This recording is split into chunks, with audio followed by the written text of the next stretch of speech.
계속되는 성전에 올라가는 그러한 노래로서 오늘은 특별히 집이라는 그러한 개념으로 말씀이 전개되고 있습니다. 이 집은 성 가운데 있는 집. 옛날 우리가 어릴 때 그림을 그리라 그러면 마을을 그리고 또 뒤에 산을 그리고 깜짝 정형적으로 그렇게 그리는데요. 그러면 이제 그 동네 안에 집이 있는데 오늘도 그런 사파 같은 모습을 생각하면 됩니다. 집 그리고 성. 성은 뭐 우리가 생각하면 서구의 성 이런 게 뭐 되게 참 호기심도 있고 좋아 보이고 해도 성이란 게 다른 게 아니에요. 마을이다 그렇게 생각하시면 되고 울타리가 있는 마을 그렇게 생각하시면 되겠습니다. 우리가 집이라는 단어만큼 또 편안히 와닿는 게 없고 어릴 때 보면 집을 하나 이렇게 지어보고 무너뜨리고 하는 그런 장난도 많이 하고요. 또 어느 시인은 나에게 집이 하나 있었으면 좋겠다.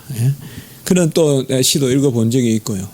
이 집이라는 개념은 참 우리에게 따뜻하게 와닿는 이제 특별히 조금 옷이라도 많이 입고 또 따뜻한 게 좋아지는 이때쯤이면 항상 우리에게 먼저 생각되는 것이 바로 이 집이라는 참 아름다운 우리나라의 그러한 말입니다. 가족도 있고 가정도 있지만은 집이라는 말은 그저 건물과는 다른 뭔가 또 다른 의미로서 우리에게 나타나고요. 건물에 살아도 집이 없는 것 같은 어느 순간인가 저는 눈을 뜨면 항상 이곳이 어딘가를 이렇게 확인하더라고요. 어느 순간부터. 그런데 집에서는 어릴 때는 그렇게 하지 않았거든요. 눈을 뜨면 이곳이 집이라는 걸 금방 알았어요. 집이라는 걸 알았는데 막 눈을 뜨면 한참 이렇게 하다가 겨우 이제 인식을 해요. 아, 그러면 여기가 누구 방이구나. 또 어디구나. 아, 여기가 지금 내가 살고 있는 곳이구나. 그러니까 금방 와닿지 않아요. 그러니까 어떻게 보면 제 마음에 많은 그 뿌리 깊은 그러한 거주지는 지금 사는 곳이 아니에요. 이미. 옛날 살았던 그런 어떤 곳이 제 거주지지 지금은 어떻게 보면 얹혀 살고 있는 거예요. 그냥. 그날 그곳에서 밥을 먹고 생활하고 뭐 닦고 또 정리하고 하지만은 집이라는 개념이라기보다 모르겠어요. 특별히 이제 세월이 흐르면서 모든 것이 다 거주지 같이 되는 어떤 집이라는 개념보다 우리는 어릴 때 집을 그리라고 하면 꼭 집만 그리지 않고 방을 네모나게 그리고 또 거기 안에는 꼭 어머니 아버지가 같이 있고 또 이런 모습들을 많이 그리고 그렇게 하죠. 그래서 집이라는 것은 오늘 다른 것이 아니라 특별히 하나님이 그의 백성에게 허락하신 어떤 생명의 단위 그런 것이 우리가 집이다. 그 생명을 보호하는 단위 그 울타리 너머에 호박이 넝쿨이 자라고 또 그 집을 먹여 살리는 한마디로 밥상 단위 같이 둘러앉아서 사시사철 둘러앉아서 먹는 그 밥상의 단위 하나님은 그것을 귀하게 보신다 이 말이에요. 한 솥밥을 먹는 것 한 문을 열고 들어오고 한 문을 닫고 들어오고 열고 나가는 어떤 이러한 모습들 이런 것이 집이라는 개념이죠. 아마 이 집이라는 개념이 따뜻하게 우리에게 와 있을 때 결국 이 사회도 따뜻해지고 오늘 말씀과 같이 성도 따뜻해지고 마을도 따뜻해지는 집이 전부 객지 같고 집이 전부 다 객주 같으면 그저 잠시 머무는 나그네의 거처 같으면 그 동네는 삭막할 거다 이 말이에요. 그래서 이 지인들이 많이 왔다 갔다 하는 데가 보면 인심이 사납다. 옛날부터 기차가 서는 곳이 인심이 사납다.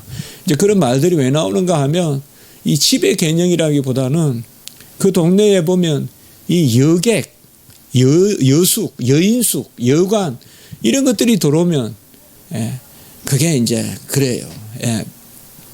그래서 여인숙이라든지 여관이라든지 뭐 오늘날로 말하면 뭐 호텔이랄까요. 이제 이런 것들이 들어오면 집의 개념이라기보다는 거주 개념으로 자꾸 바뀌기 때문에 그 동네 인심이 사누워지는 거예요. 뭐 요새야 그렇지 않지만은 외지인들이 들어오면 인심이 자꾸 사나워지고 이제 그런 것들이 뭔가 하면 알게 모르게 우리가 이 집이라는 개념을 잃어버리는. 하나님은 바로 경륜을 행하시는데요. 모든 일의 뜻을 이루는데 그 경륜이란 말이 성경에 나오는 그 경륜이란 말이 집의 질서란 뜻이에요. 오이코노미아, 집의 질서란 뜻이에요. 그 집의 질서에 따라서 자녀를 삼으시려고 그 집을 이루시려고 때가 찬 경륜을 쫓아서 아들을 보내신 거예요.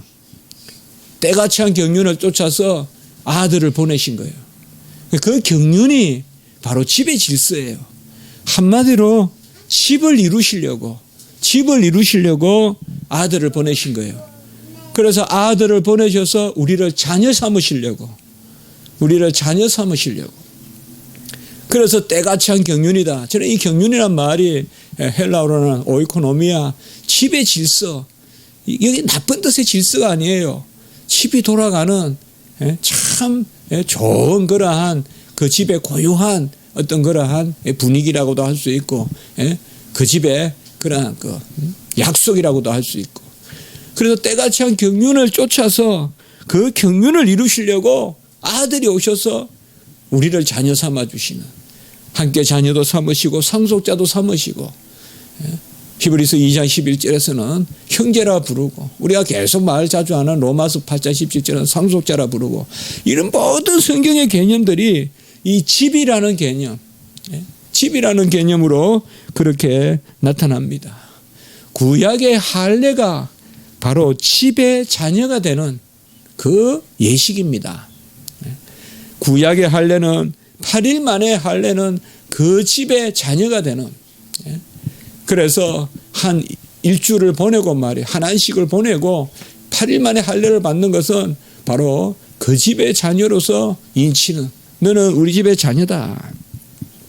이것이 이제 이때 오늘날은 바로 세례가 되죠.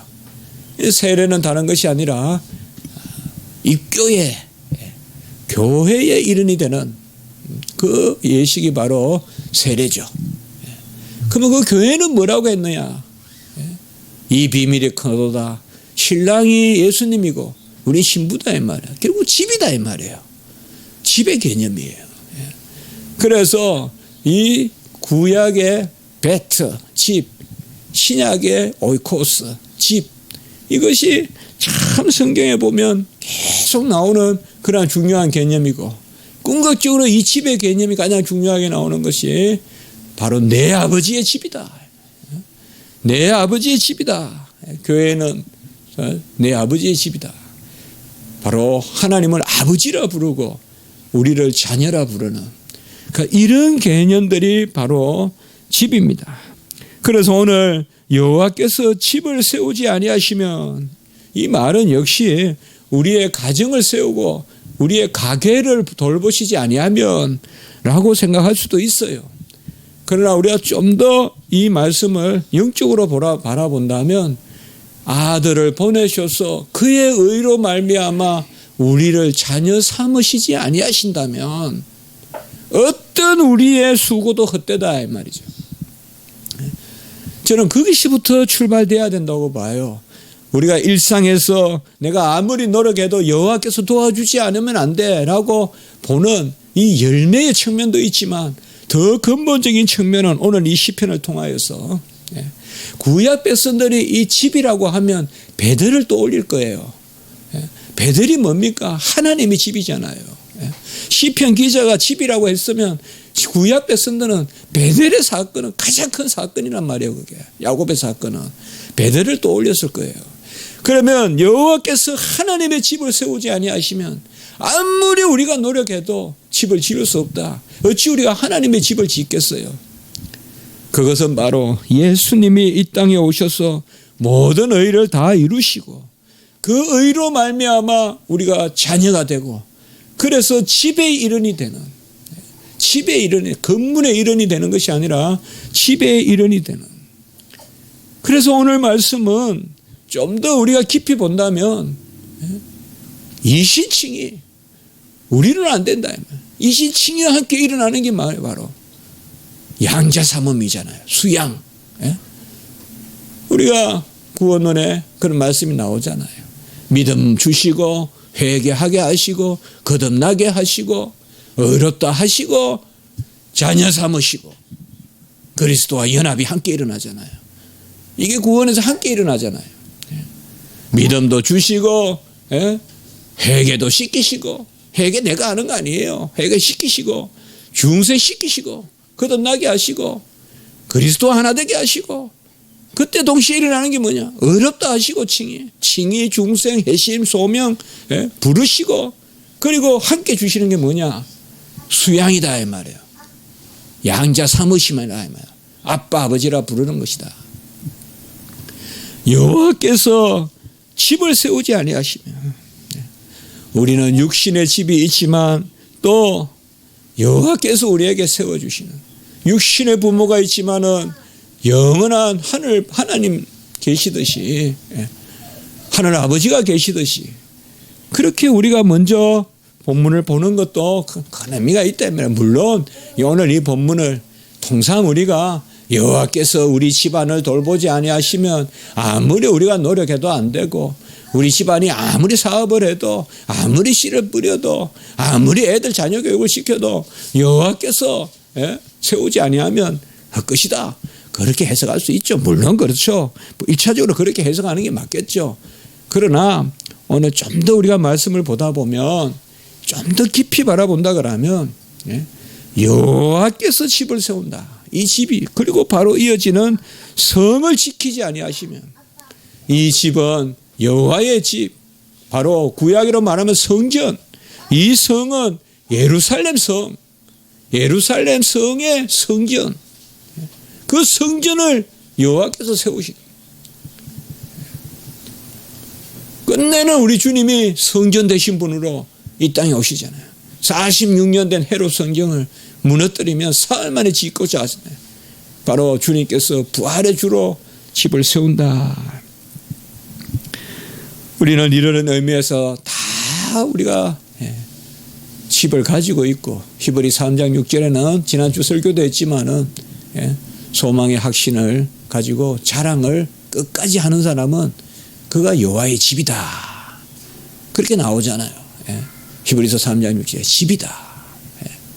이 집을 또 주님이 뭐라 그랬어요? 너희들이 거할 곳이 많도다. 내가 올라가서 하늘에 가서 집을 마련한다 이 말이죠. 이 여호와께서 집을 세워야 합니다. 여호와께서 집을 세우지 아니하면 모든 수고가 헛되다라고 이렇게 말하고 있습니다. 그러면 수고하지 말으냐? 그건 아닙니다. 당연한 말씀이죠. 그러나 여호와를 중심으로 모시고 여호와를 믿고 여호와를 섬기고 여호와로 말미암아 우리 집이 형성이 되고 우리는 그저 육신의 자녀가 아니라 언약의 자녀고 우리 가정은 그럴 때 하나님이 그 세움이 헛되지 않다 이 말이죠. 얼마나 요새 보면 무슨 형제 난이니 뭐니 하면서 저 롯데 가문에 보면 돈이 부족해서 싸웁니까? 인물이 못나서 싸웁니까? 왜 그래 싸웁니까? 왜 한 가정이 그렇게 싸우냐 이 말이에요. 뭐 그럴 거 없어. 콩 한 쪽을 놓고도 형제가 오손도손 서로 형님 먼저 아우 먼저 하면서 사는 게 그게 아름다운 것이지. 한국 기업은 네가 해라 일본 기업은 내가 한다 뭐 다 그렇게 하냐 이 말이죠. 그거 다 헛되다 이 말이죠. 여호와께서 집을 세워야 돼요.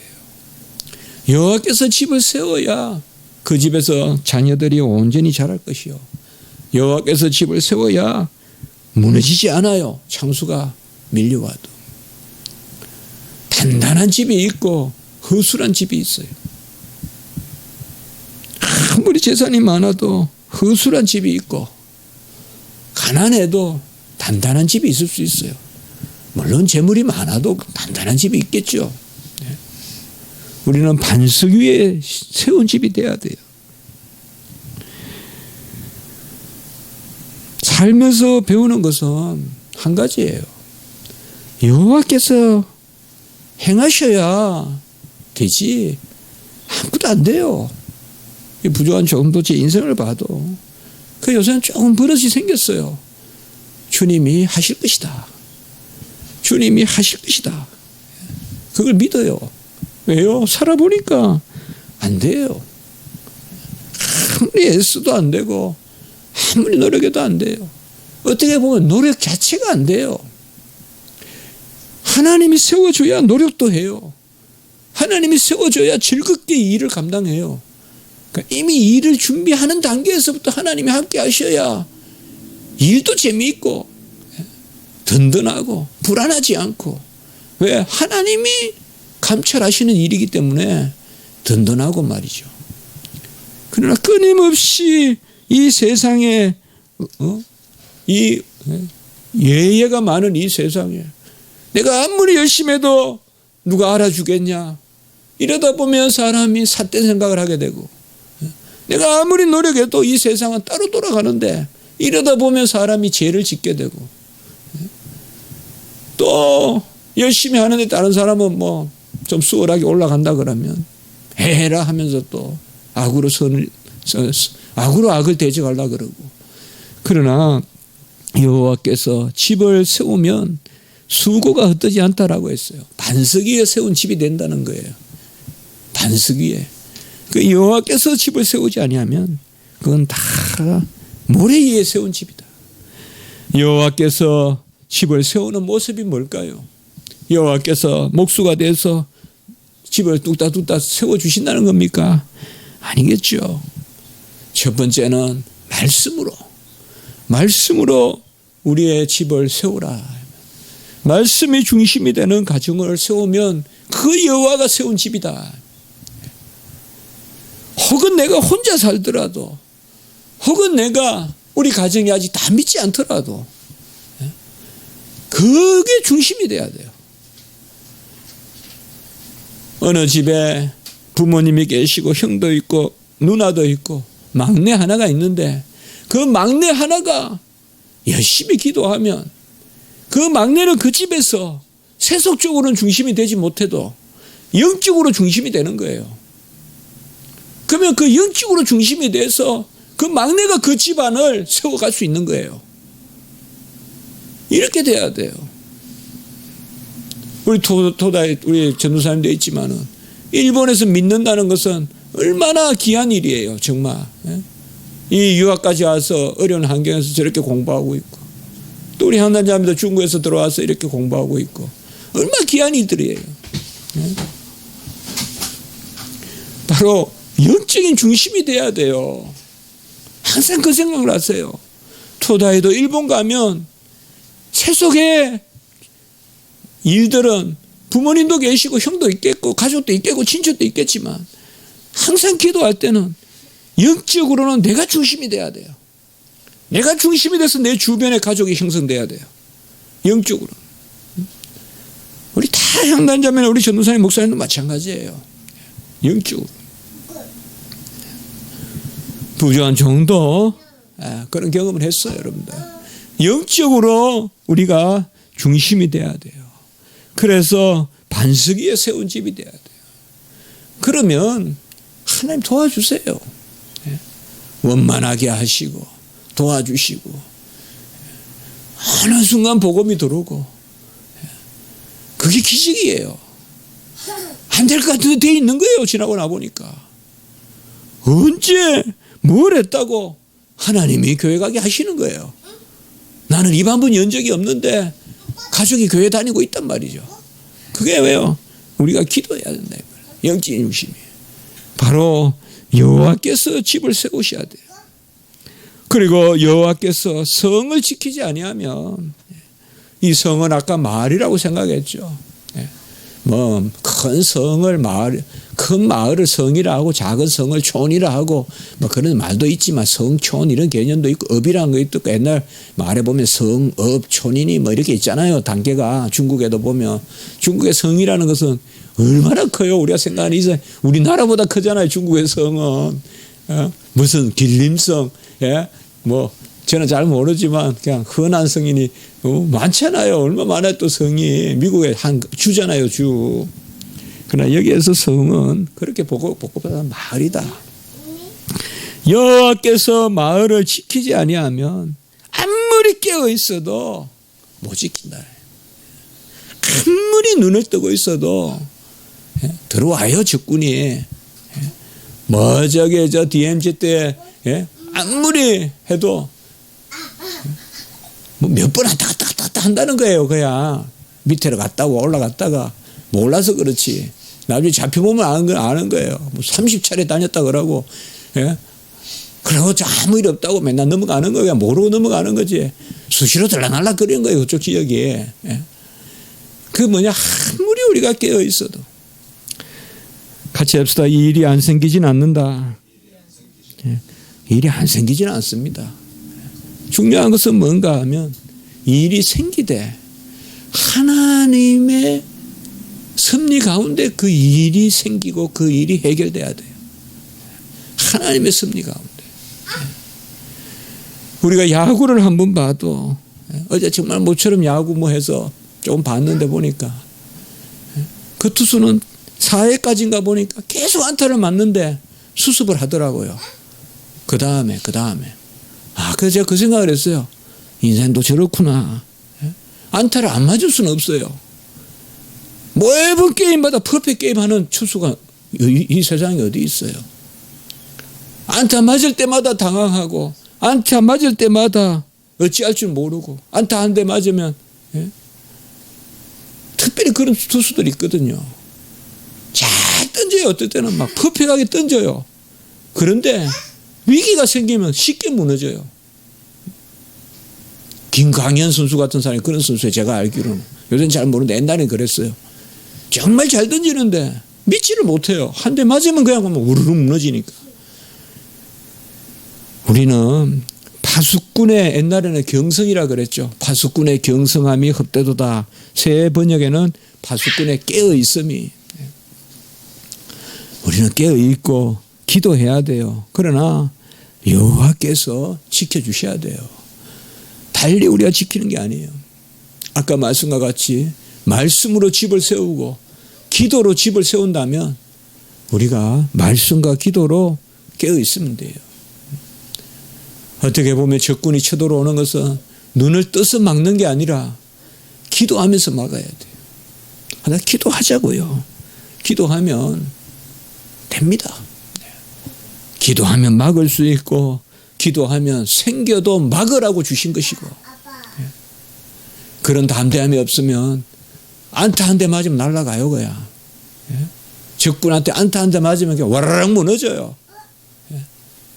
뭐 박사 석사 필요 없어요. 잘 배운 거 필요 없어요. 안타 한 대 두 대 그냥 이루타만 한 대 맞으면 그냥 푹 쓰러져요. 그러면 이 나라는 못 살아요. 이 세상에서. 우리는 무슨 기시를 길러자는 게 아니에요. 기대는 걸 배워야 돼요. 어려운 일이 생겼을 때 어려운 일 당하나 어려운 일이 생길 때에 기대는 걸 배워야 돼요. 파수꾼의 경성함이 파수꾼의 깨어있음이 헛돼요. 하나님이 지켜주셔야 막아주시고 하나님이 지켜주셔야 생겨도 이기게 하세요. 가장 큰 용사는 의지하는 용사예요. 어떤 일이 있든지 의지하고. 이 세상에는 어려운 일이 두 번만 생기겠어요? 세 번만 생기겠어요? 우리가 세상의 생업에서도 두 번만 생겼어요? 세 번만 생겼어요? 우리 목회하는 우리 목회자님에게도 어려운 일이 두 번만 생겼어요? 세 번만 생겼어요? 네 번, 다섯 번 생겨요. 하나님은 아마 그런 사람을 쓸 거예요. 어려운 일이 7번, 8번 생겨도 이게 나가는 사람. 그런 사람을 쓸 거예요. 한두 번 어려우면 그냥 푹 나잡아지는 사람이 아니라 끝까지 다윗과 같이 이기는 사람. 견디는 사람. 바로 그것이 성을 지키는 거예요. 2절에 보시면 수고의 떡을 먹음이 헛되도다. 땀을 흘리면서 일을 해서 떡을 하나 먹는 게 헛되다 이 말이에요. 아무리 일찍 일어나고 늦게 누워도 헛되다 이 말이에요. 그냥 쏟아붓는 거예요. 엉뚱한 일 하고 있는 거예요. 여호와가 세워주셔야 돼요. 여호와께서 붙들어 주셔야 돼요. 그래야 그 일이 의미가 있어요. 우리는 다 수고의 떡을 먹고 그 떡이 의미가 있는 떡이 돼야 되겠죠. 열심히 일을 하고 열심히 우리가 하나님 앞에서 애를 썼을 때 그 열매가 달콤해야 되겠죠. 그러나 우리가 지난주에도 봤어요.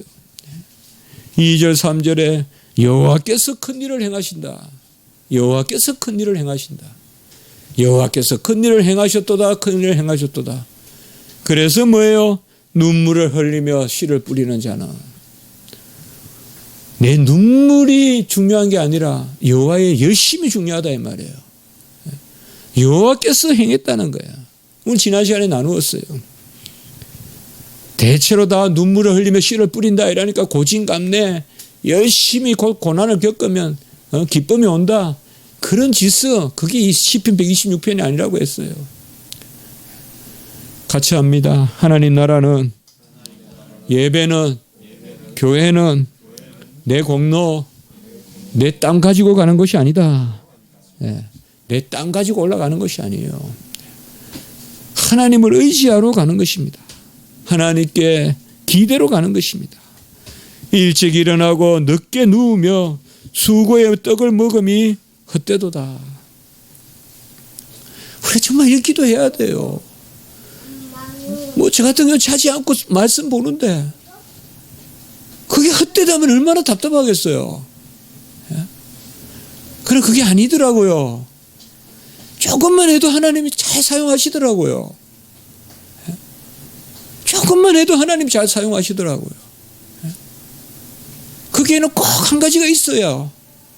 은밀함이 있어야 돼요. 저도 그것을 가지고 좀 힘써요. 주님 아시죠? 이거 주님의, 내가 누구에게도 이야기 안 해요. 주님이 이 부족한 종의 애씀을 아시죠? 그런 마음이 있어요. 뭐 책이 한 800페이지, 900페이지 되는데 한두 페이지 그냥 대충 쓰고 넘어가도 돼요. 그러나 그런 마음이 있어요. 여호와께서 우리의 수고에 저는 신학교 들어오고부터 정말 이게 하나님이 너무 보살펴 주셨어요. 정말 조금만 노력하면 하나님이 열매를 맺게 해주시고요. 이 수고의 떡이 의미만 있을 정도가 아니라 수백 배 의미가 있게 하시더라고요. 우리가 그래야 되지 않겠어요? 일찍 일어나고 늦게 눕고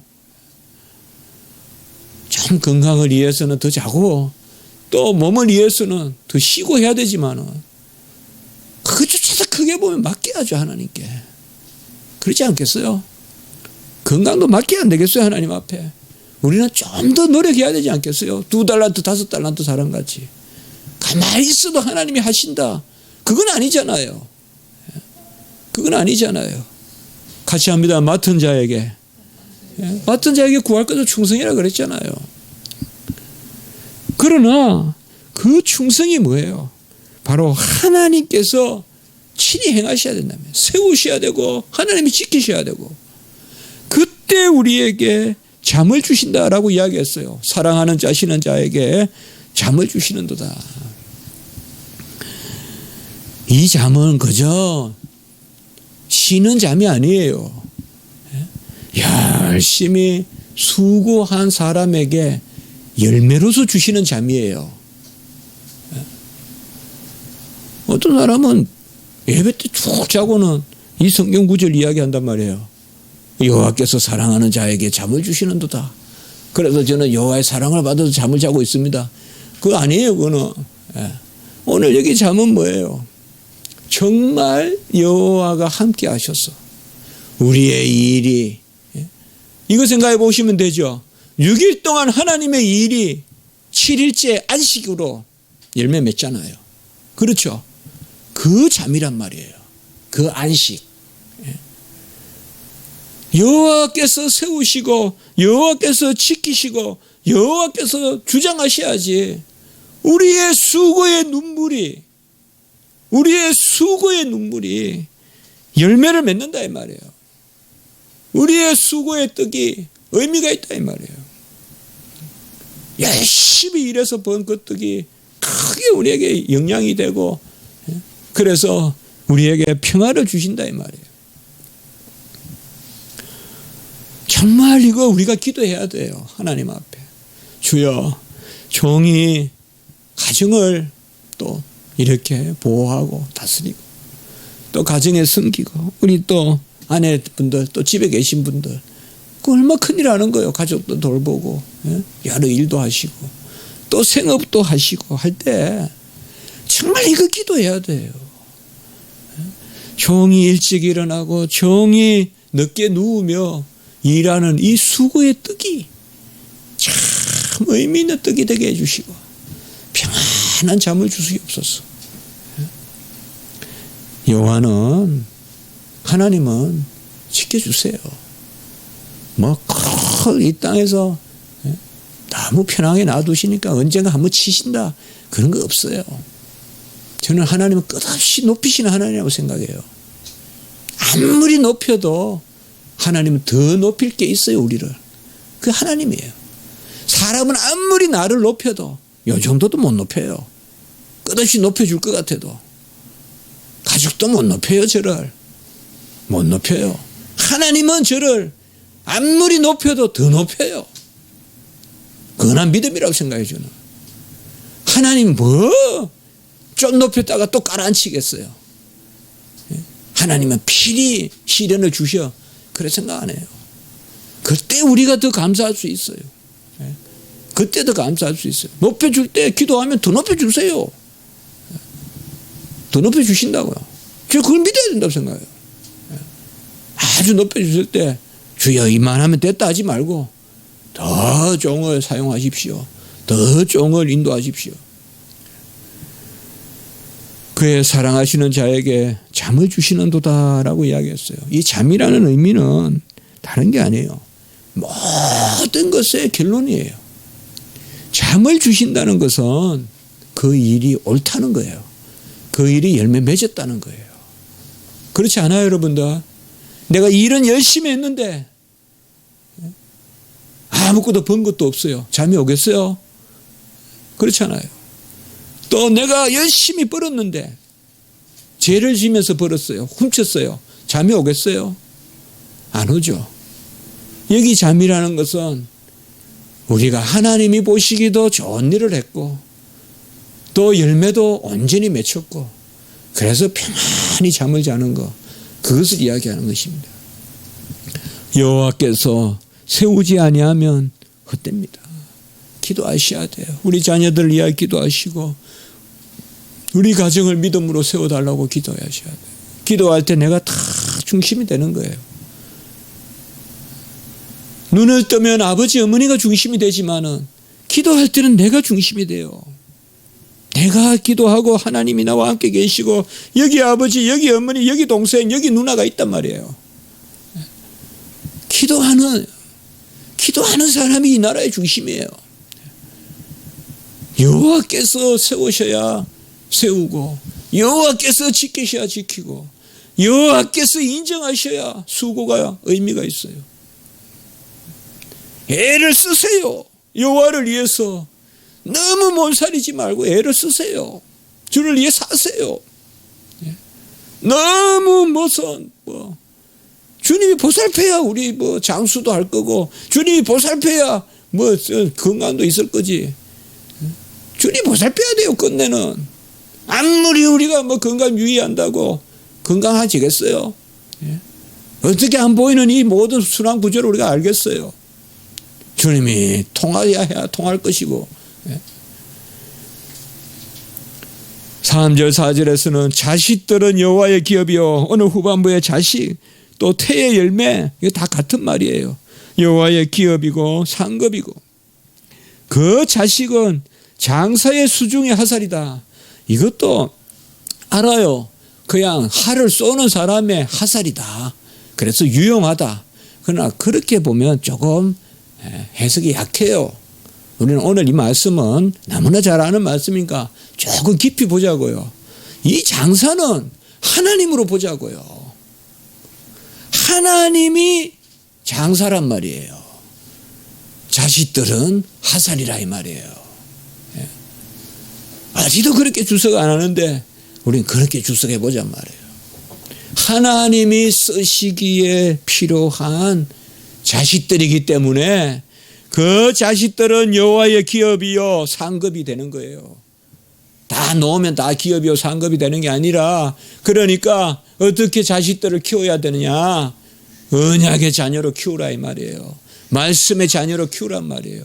믿는 집의 가정에서 태어난 자녀들은 믿음으로 자라야 되기 때문에 하나님이 쓰시기 좋은 화살같이 그렇게 키우라 이 말이에요. 그렇지 않겠어요? 어떤 자식이든 다 여호와의 기업이요 그의 상급이다, 그렇게 보기보다는, 그렇게 보면 오늘 이 말씀이 연결이 안 돼요. 갑자기 툭 튀어나와요 3절이. 그게 아니라 1절 2절에서 비추어서 3절 4절을 해석하면, 주석하면 3절 4절의 말씀에 장사의 수중의 화살이다라는 말은 여호와께서 쓰실 만한 곱고 견실한 그러한 화살이다. 어찌하여 여호와께서 집을 세워야 자식들도 하나님 쓰실 자식이 나온다 이 말이죠. 그 말씀이에요 오늘. 여호와께서 집을 세워야. 너무 이 세상의 논리로 생각하지 마세요. 믿는 우리 가정은. 이 세상에 무슨 직업 너무 그렇게만 몰입하지 마세요. 샐러리 얼마 받고 너무 그렇게만 몰입하지 마세요.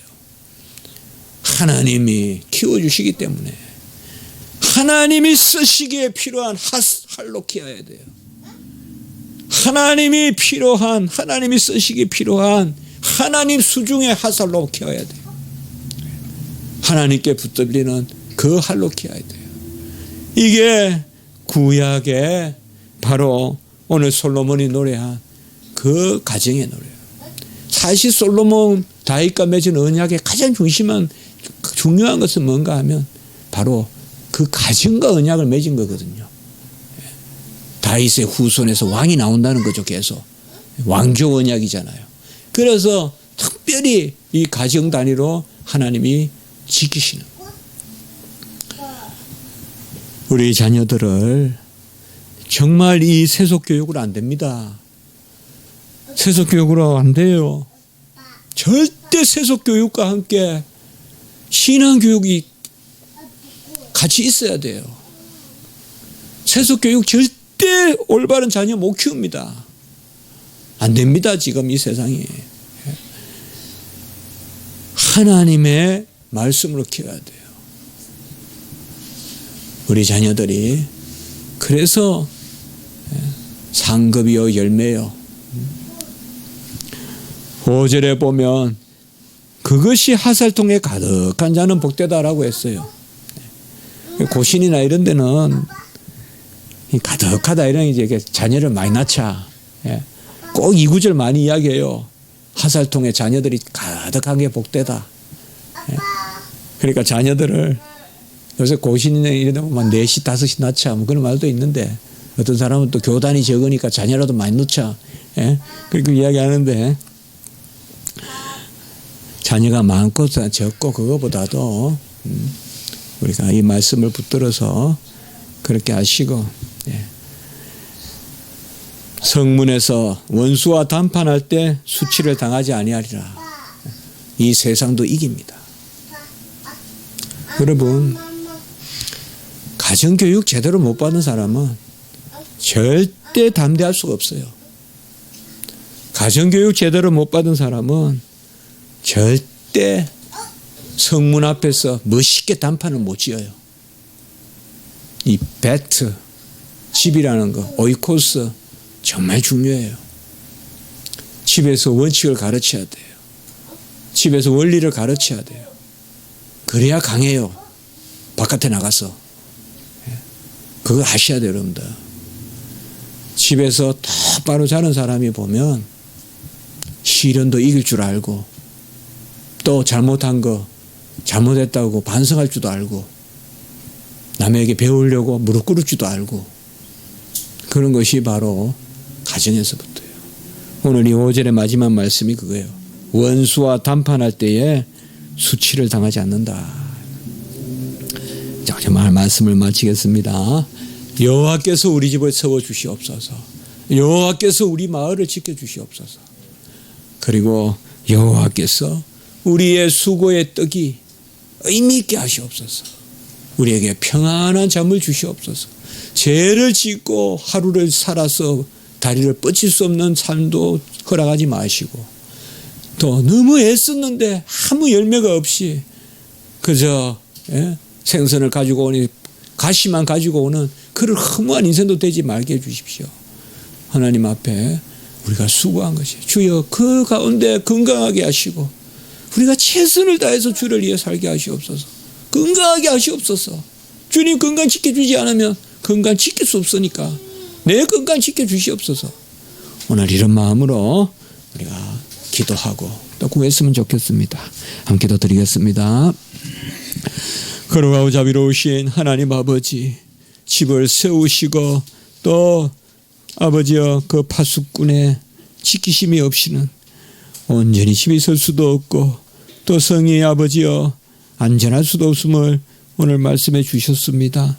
하나님 아버지, 우리를 불쌍히 여겨주시고 우리의 수고의 떡이 정말 하나님의 은혜 가운데서 열매가 있게 하시고 그리고 그 가운데 평안한 잠이 휴식이 안식이 저희들에게 허락되게 도와주시옵소서. 우리 자녀들을 말씀으로 잘 양육하게 도와주시고 여호와의 수중의 화살같이 사용될 수 있도록 주님 도와주시옵소서. 가정에서 잘 믿음으로 자라서 세상의 성전 앞에서도 세상의 성문 앞에서도 단판을 지을 때 담대함을 가질 수 있고 온전한 판단력을 가질 수 있는 그런 자녀들로 키워갈 수 있도록 주님 도와주시옵소서. 이 시간에 이후의 기도들이 우리의 연약한 심령 공고한 심령을 불쌍히 여겨 주시옵소서. 구주 예수 그리스도 이름으로 감사하며 기도드리옵나이다. 아멘.